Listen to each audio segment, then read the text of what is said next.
so it must be car talk. So it's car talk time. All right. And I'm representing. I have a different T-shirt on right now, representing my team. Or maybe I don't have it. I think I had this on earlier. But we're representing today. We're trying to represent as much as possible today. Um, but yeah, so I have the high school teams today for strength and conditioning. So I figured I'd talk about that today while I'm driving. Hands free, not touching my phone, so we got that going. All right. So today we have strength and conditioning at the high school from 2:15 until 3:15. I don't know. I don't know what teams are going to show up today. I'm not entirely sure. Typically, what up, yo? What's the deal? Toxic's in the place. Hey, man. I don't know what teams are showing up today. Usually, it's baseball, tennis, and hockey. So we usually get those teams to show up during training. And for baseball, typically you get some tendencies in terms of programming. Well, not programming, but some tendencies for baseball. You usually get guys with shoulder issues quite often because the pitchers just like to throw a lot. And it's not a bad thing that you like to throw a lot because you can develop the skill. But the issue for throwing as much as they like to is you risk overexposing your shoulder or joint to trauma. We'll call exercise stress trauma. You're exposing your shoulder to trauma, your elbow to trauma, and sometimes that trauma exceeds what your body, your joint, can tolerate. And sometimes there's this dualistic thinking of people that train that, sometimes there's this dualistic thinking in training for people where in their brains they say, I can do this. Hey, what's up? In their brains they'll say, oh, I can do this. I got this, right? When in reality, their bodies can't tolerate that level of stress. And so you'll get people that are throwing excessively and they're like, I'm fine in here. But the joint itself is not fine. You can see because there's a deformity in terms of their posture. So now, instead of their shoulders being back like this when they stand normally, it's like this, right? People that bench press all the time get their shoulders like this all the time. All the time. When they bench too much, you get this. When you get guys that pull or do rowing exercises, barbell rowing, pulling exercises, they tend to do this. Their back is excessively big and it dominates the joints. And some people will say, oh, well, it's not a problem. 105, okay, getting off at 105. All right. Some people will say, it's not a problem. You know, you got stronger joints. You got stronger. This person's got popcorn? That's crazy. Sometimes you'll get people that have very strong backs, like swimmers will have strong backs, and you'll also get people that have strong pecs. And you can tell based on the position of their shoulders. If their shoulders are too far forward, they bench press or they throw a lot or they sit at a desk a lot. If you got their backs more broad and their shoulders are pulled back, they tend to do a lot of pulling. And so when they have those dispositions, when they have those tendencies in their training or in their physical activity, they tend to want to do more of it. And that becomes the issue. Because the thing that helped them improve is now the thing that's inhibiting them from being healthy. I push too much. I do too much bench press because I want to throw out a faster pitch or I want to be able to bench press heavier. Now I'm bench pressing so much that the trauma and the stress for that particular area of the body is now inhibiting and stopping the muscles on the opposing side of the joint from working and operating. And when those muscles stop working and operating, now they can't slow down their movement. Now they're more likely to get injured because, well, they haven't been working. So whenever you don't use those muscle groups, whenever you don't use, you lose. So the strength that you would have used had you been training them, now you don't have access to it, and so those muscles, those joints, become higher risk for injury. And I get it, you know, you want to get better, but you have to strike a balance between getting better and not being injured. You have to walk that fine line, and people don't want to do it because they always feel like, I hate saying always, but typically people feel like, oh, I can do more, oh, I can do more, I can do this, I can do that. But that's the same thing that the person that got injured was thinking. You know, that person that, you know, shattered their leg was thinking, oh, things will be fine, I'm good. The person that sprained their ACL or tore their ACL was thinking the same thing. Oh, it's just a little bit of soreness. Oh, well, you know, this pain will go away. Suddenly now, they're over another side of their body because they have an injury, and now they're more susceptible to injury. Think about it this way. If you're jumping and you're landing on 2 feet, you're supporting all of your body weight on 2 legs, right? You're dividing that stress among 2 legs. When you're landing on 1 leg, it's at least at minimum all of your body weight. But now you also have the force of gravity. So now what was maybe, you know, 1 times the amount could possibly be, I've heard, as high as 2.5 times the amount of the force of your own body weight. Landing on 1 leg. Imagine that 1 leg is now injured. You have a further injury happening. Or it's uninjured because you're avoiding using the other leg. Well, now you got that other leg that's taking up all the force, all the weight of that 1 leg for that 1 movement for landing. And so now you're putting an enormous amount of stress on that joint. And that's how these people get injured. Now, I'll give an example. For people that watch basketball, you'll understand what I'm saying. Former MVP, the creator of the Rose Rule in basketball, Derrick Rose, was by far the best player at his time, at the time that he was playing. He is by far one of the best players. LeBron James is really good. It's hard to say that he was better than LeBron James. So I'll have to retract my statement a little bit. But he was arguably at his peak when he was an MVP, one of the greatest players in modern basketball at the time. Now, his usage rate was also through the roof. Usage rate was amazingly through the roof. If you look at the stats, go back into it, you'll see that his usage rate before he got injured. This is what I'm trying to talk about. Leading up to his injury, his usage rate had gone up in a very linear pattern, culminating in his ACL injury, which basically suffocated his career, if we're being completely honest. Like, his career was never the same after that ACL tear.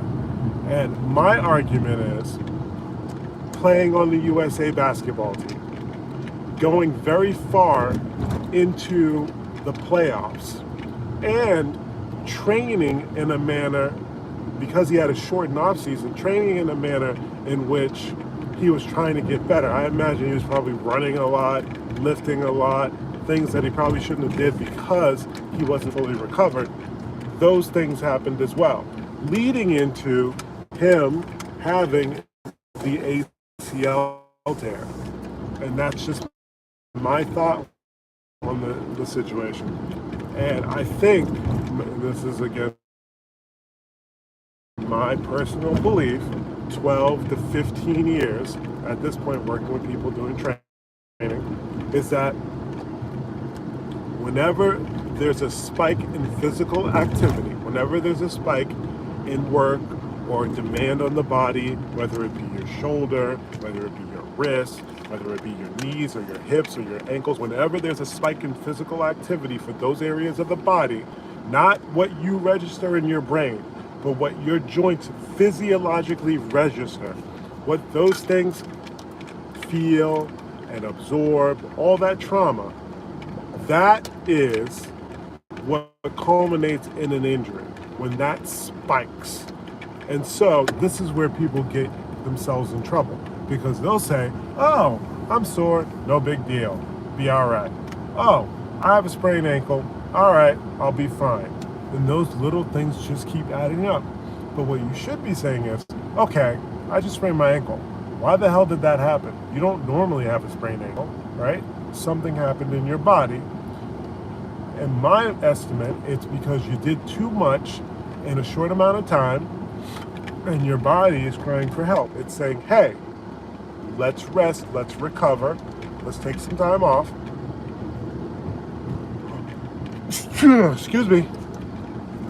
Your body is saying, hey, let's take some time off, let's rest, let's recover, let's get back after it again. Now, you can do absolute rest, which is meaning don't do nothing. Do absolutely nothing, right? Sit down, go home, relax, take a few days off at the gym, maybe you don't go lift before practice, whatever. Or it can be a relative rest. Most people opt for the relative rest when sometimes they really need to do the absolute rest. And so my point with saying all this is, I think perhaps the injury that Derrick Rose had was preventable on the basis that he was doing too much work in a short amount of time, around the time where he got the MVP, and he didn't have enough time for recovery. He didn't have enough time to let his body heal. And so the result was, there's an injury. And the same thing happens to everybody else, maybe not on the grand scale of the NBA, the playoffs, or what have you. But we do that on a day-to-day basis when we have a sore joint. We just keep going. Or, this is weekend warriors, those guys or girls. You never do anything over the course of a whole week, or you go a couple of months not doing something, and then suddenly there's a spike, there's a sense of motivation, and you overdo it. You operate based on the premise that you were physically active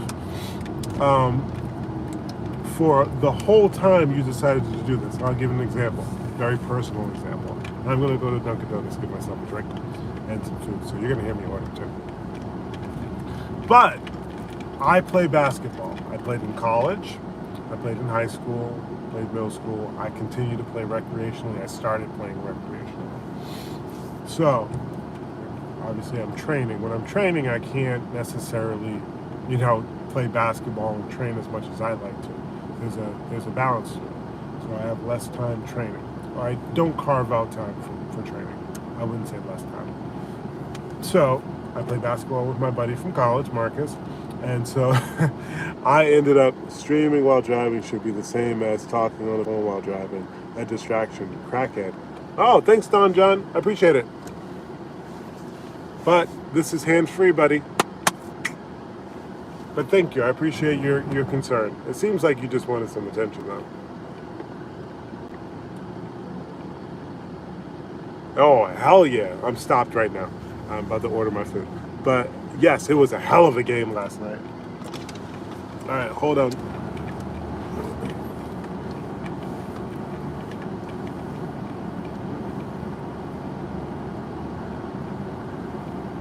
How can I help you? Yeah, can I get 2 hash browns, but also can I get the 2 orders? 2 orders of hash browns, yeah. And then what else? And then can I get the the Rockstar energy drink?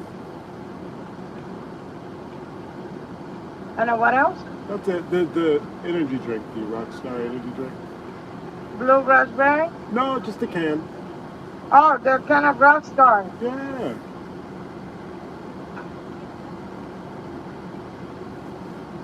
Would that be all? Yeah, that's all.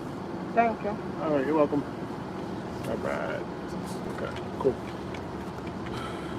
But yeah, that was a hell of a game last night. The Celtics, although they couldn't seal the deal with the record, getting 29, only 29 threes instead of getting 30. I mean, yeah, 30. Hey. Hello. Thank you. Awesome. You're welcome.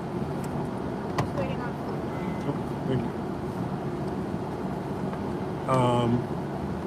But yeah, it was a hell of a game last night. I actually thought they were going to lose. I thought the Celtics were going to lose. It was going to be too emotionally drunk from the banner and the rings, and I thought New York was going to be pissed, and I thought New York was going to kick their butt. Awesome. Thank you. So that's what I thought was going to happen, but I don't know. All right, so what was I talking about? Shoot. Oh, injuries. Okay, so the reason why most people don't see progress when they're training, whether it's a regular Joe Schmo like myself or a supreme prime athlete like a LeBron James or somebody else, the reason why they don't improve is because they do too much or they don't do enough.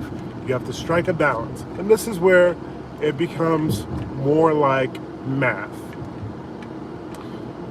You have to do enough to increase the threshold or get close to the threshold of what you're capable of doing, while at the same time allowing your body to recover and heal from that level of stress, right?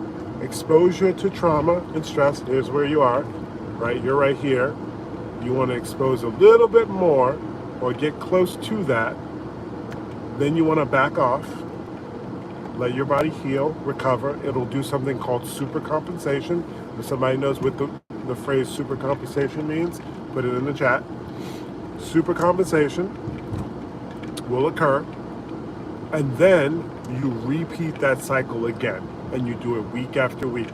Now, most progress is not linear, so you will need to have moments where you what you call undulate, where you're stress, recovery, stress, recovery. Ideally, you would do linear. Now you go undulating, then you go linear again, then you go undulating. And that would be reflected in the intensity of the workout, the volume, meaning the repetitions and sets.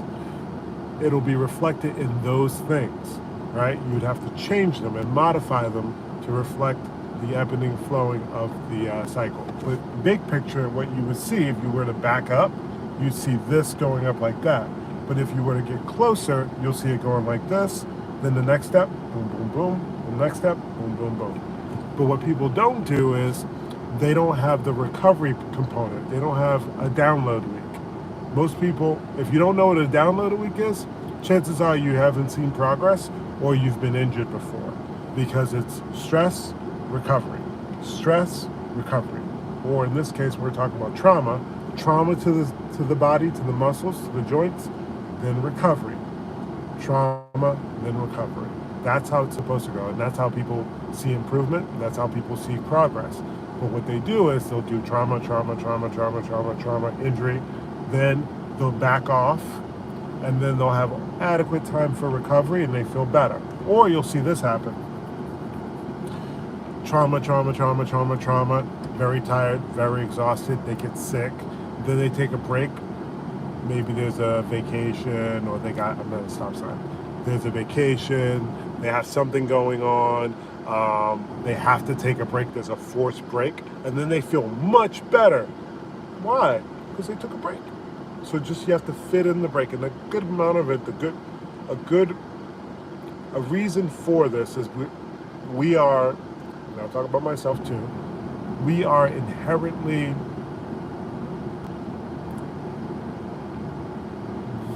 we're not patient. We're not patient individuals. We're not a patient species, right? We have a finite amount of time, and so we're trying to expedite all processes as much as possible. What do I need to do? And how much do I need to do it? Oh, I need to lift this much. We try to compress that time.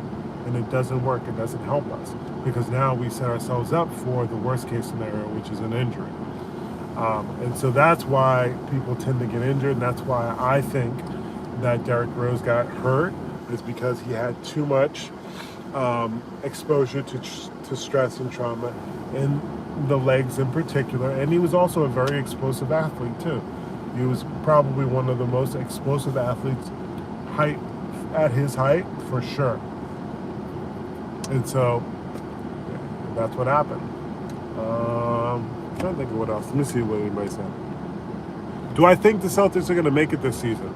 Oh my gosh. Here's what I think about the Celtics' chances for this year. This is what I think.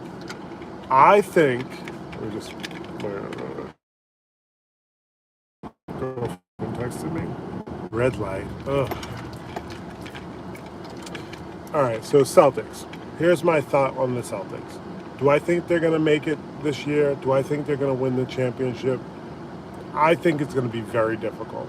I think their path to the championship is going to be very difficult. I think, personally, Philadelphia is going to be an issue.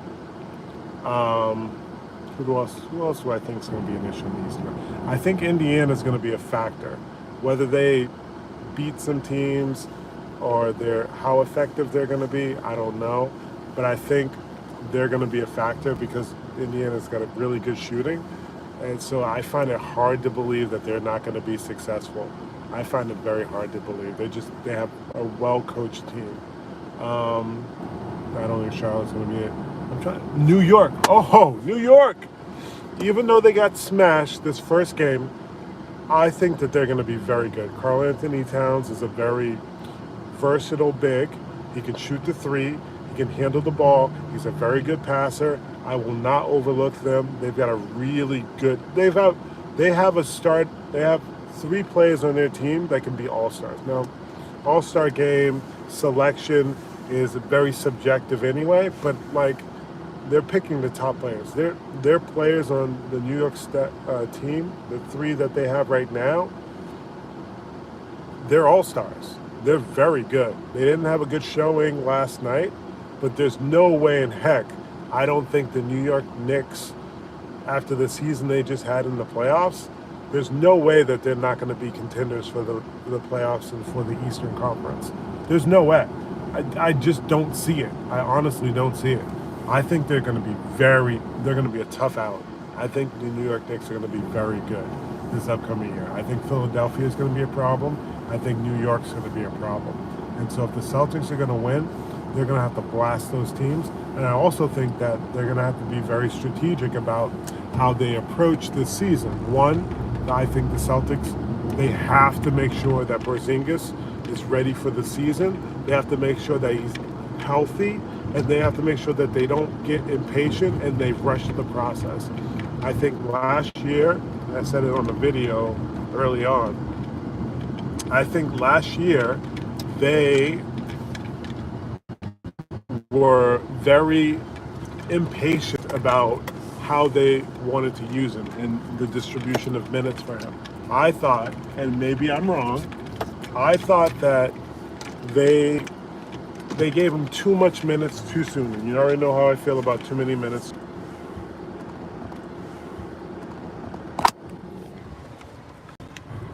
Okay. All right. For those people who have issues with me driving and talking, I'm sitting down now. And I parked. All right, so I'm going to respond to messages while I'm sitting down and chilling. Okay, let's see. Dude, you look just like Up Sigma. That's crazy. Is that like a person? Up Sigma? Who's that?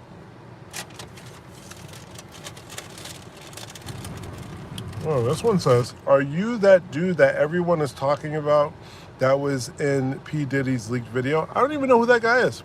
I'm pretty sure P. Diddy is not in Massachusetts. I feel like you just said that just to say it. That's interesting.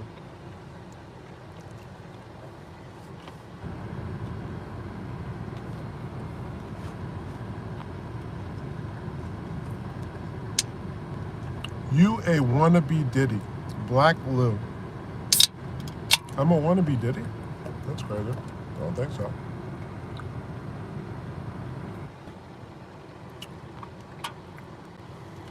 So what's everybody up to? Did anybody watch the game last night?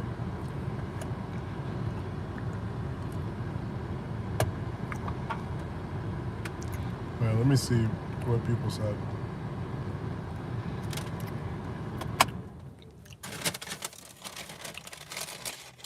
Ooh, that looked like, I thought that was popcorn. It's not popcorn. What do you guys got going on?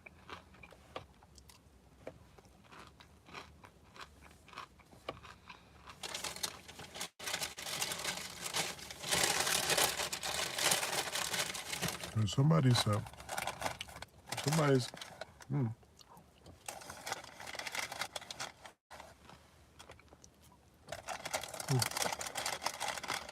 this is interesting.